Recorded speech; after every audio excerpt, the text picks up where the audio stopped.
Previously, I would have been much more involved and I used to help a lot.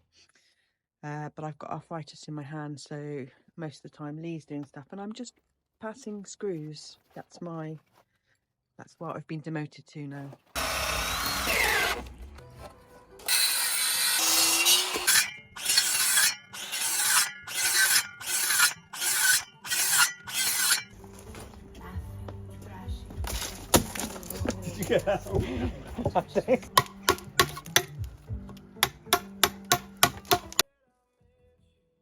We all know as well that another important part of any construction job is a cup of tea.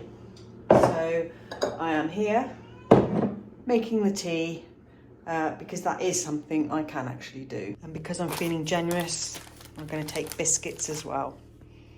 But the thing is, if I was to take that whole packet down, Lee would eat all of them.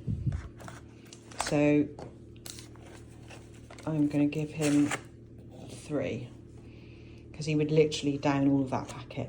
Ah, thanks. Love you. Only 3?